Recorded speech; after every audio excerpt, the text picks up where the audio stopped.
4 movies and counting, an animated series, an upcoming live-action series, an inexplicable sun in the middle of the earth, and countless destroyed buildings. We could only be talking about one thing: the Monsterverse. Though not initially intended as a cinematic universe, Legendary's take on the classic monsters of Toho is more than a remake.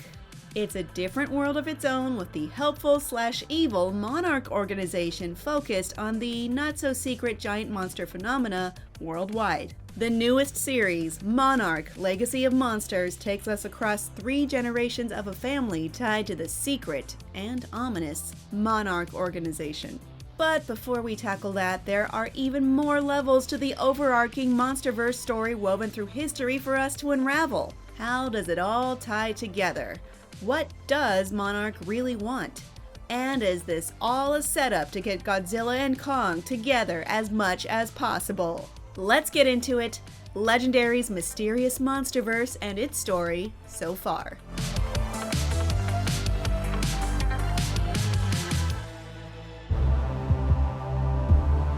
Kong Skull Island actually opens in 1944 during World War II, as an American and a Japanese pilot fight after emergency parachuting onto an island in the South Pacific, where they're interrupted by a familiar, gigantic ape.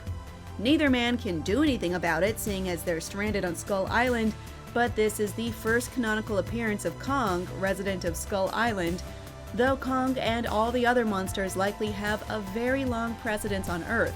And in Earth! But let's not get ahead of ourselves. In 1954, a deep-sea expedition awakened a creature named, what was it? Godzilla. This is the first recorded time humans became aware of the monsters in the timeline, and their response was decidedly violence. That same year, Godzilla was lured to the Bikini Atoll in an attempt to kill him with a nuclear bomb. Side note, this lines up with the timing of Operation Castle, a real-world series of nuclear bombing tests actually conducted by the US military at Bikini Atoll between March and April 1954. But in the Monsterverse, these bombings were a failed attempt to kill Godzilla. As a response, Project Monarch was established to study Godzilla and any other monster-like organisms in secrecy. The next major action in the timeline takes us to Kong Skull Island in 1973 in the South Pacific at the height of the Vietnam War and US military involvement in Southeast Asia and the South Pacific.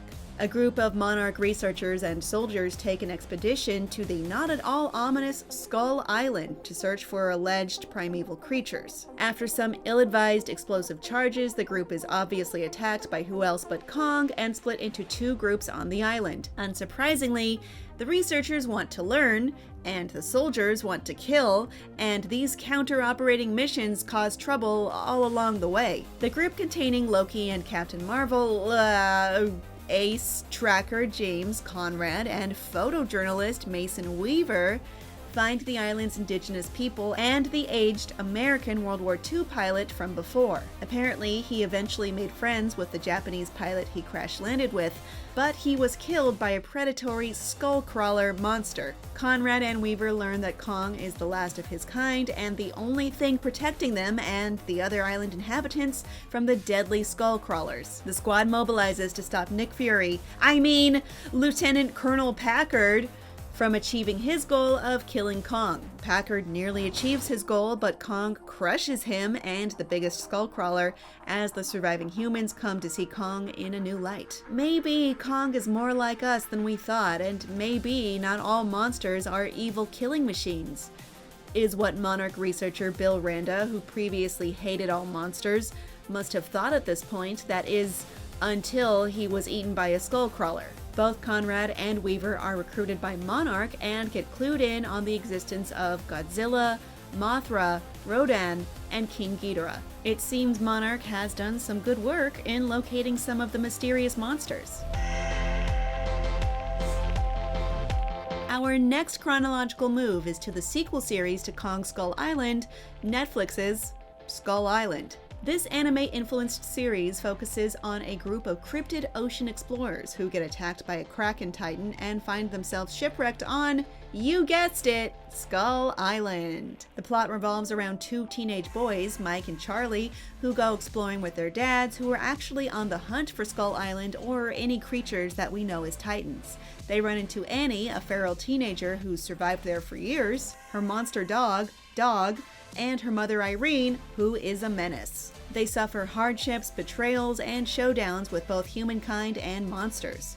The IGN review of Skull Island called the series King Kong meets Johnny Quest, and I would describe that as accurate. The series is largely focused on the humans of the story attempting to get off Skull Island, but we do pick up various tidbits about the world at large, like that Skull Island has a connection to the Hollow Earth, that there are several kinds of deadly monsters on Skull Island, that Kong is very lonely, and that Kong has limits to how well he can protect the people of Skull Island. The series caps off with Kong defeating the Kraken, and we walk away with the reinforced knowledge that Kong is not an evil monster.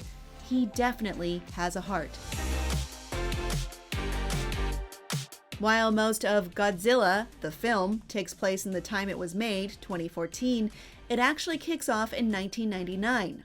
Monarch scientists investigate the skeleton of a creature bearing resemblance to Godzilla in a collapsed mine in the Philippines, noting two large spore-like objects, one closed and one open and empty, with a trail leading off to the sea. That's interesting. Soon later, a catastrophic nuclear meltdown in Janjira, Japan occurs, killing many. Plant supervisor Joe Brody sends his wife Sandra, a nuclear regulations consultant, and her team into the reactor in an attempt to mitigate the damage, but they fail and are killed in an explosion and radiation leak. The surrounding area is absolutely destroyed and is quarantined off after everyone in Janjira can be evacuated.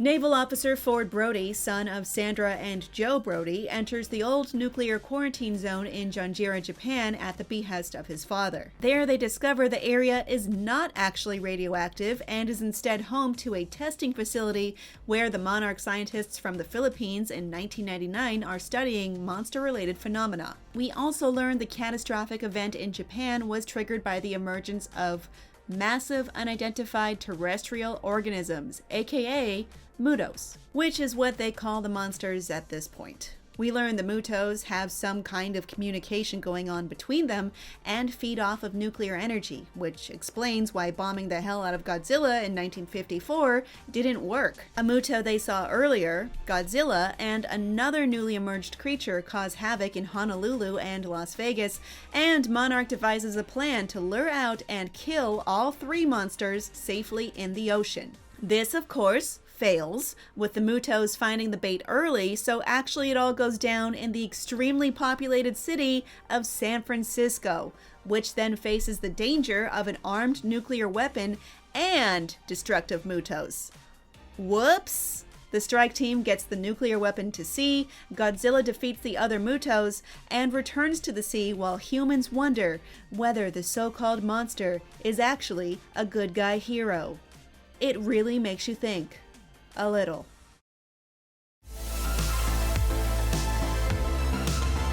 Godzilla, King of the Monsters follows Godzilla and the awakening of other Mutos in the world.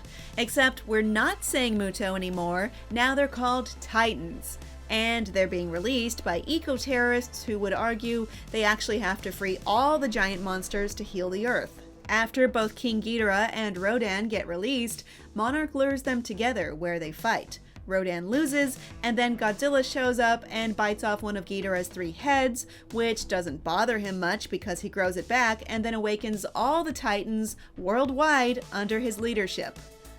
Which is a pretty big flex.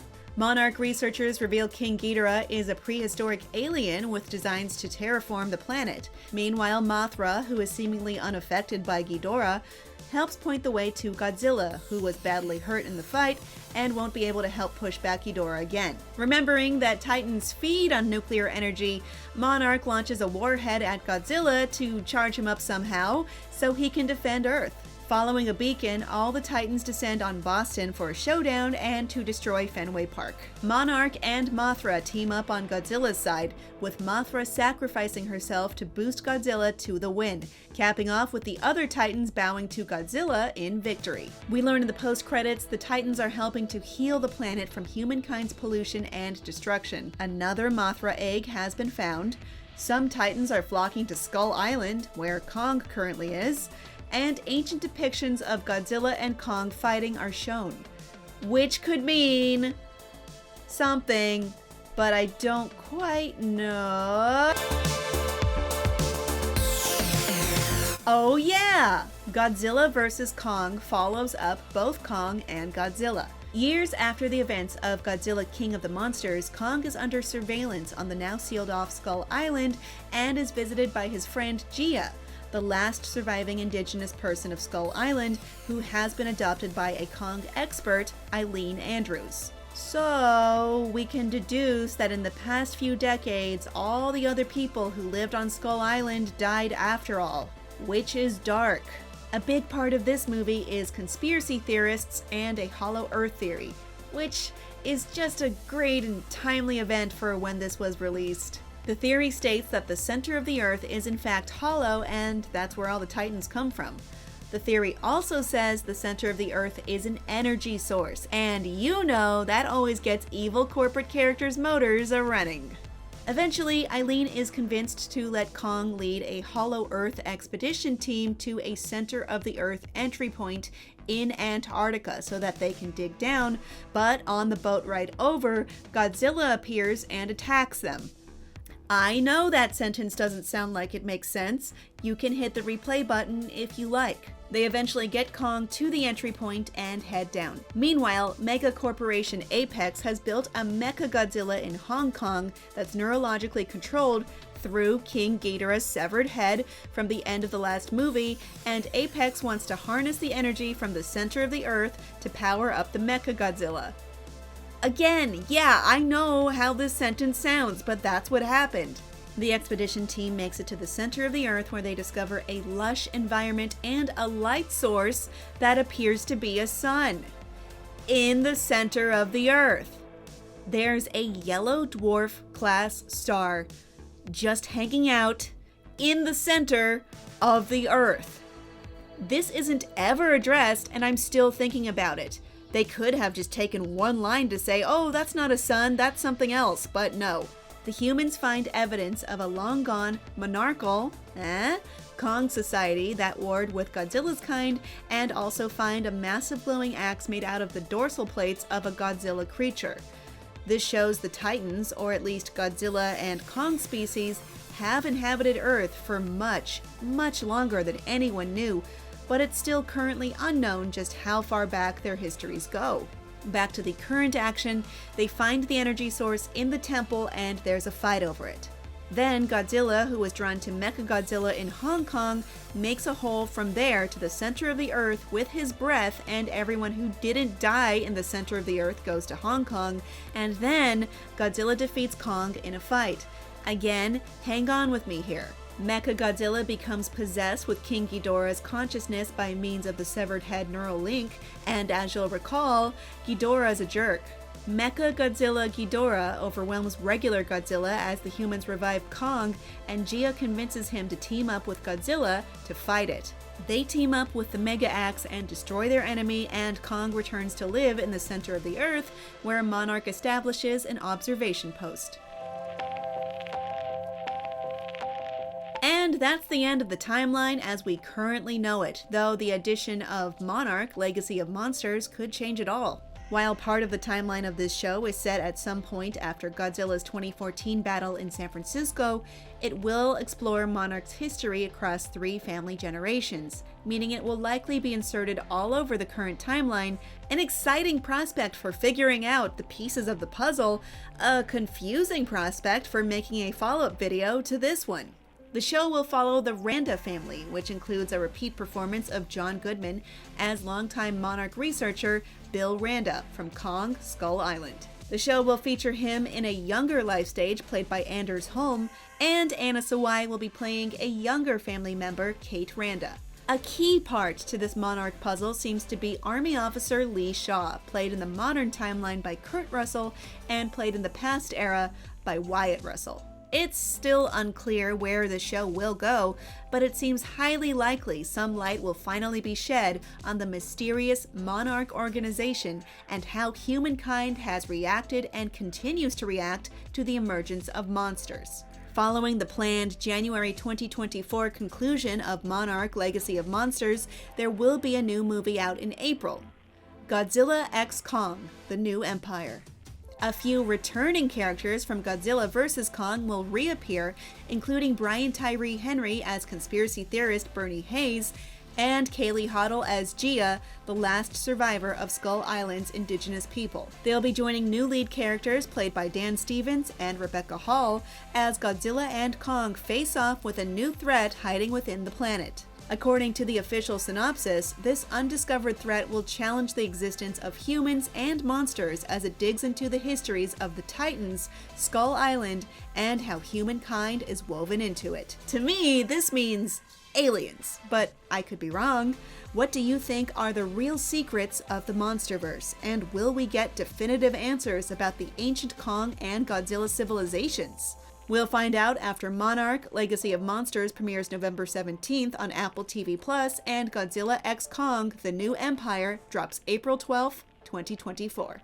Thanks for watching. I'm Kim Horcher, and for more Godzilla, here's our full Godzilla vs. Kong breakdown, so hopefully that helps it make a little more sense. Check that out, and don't forget to follow and subscribe to IGN wherever you like to watch.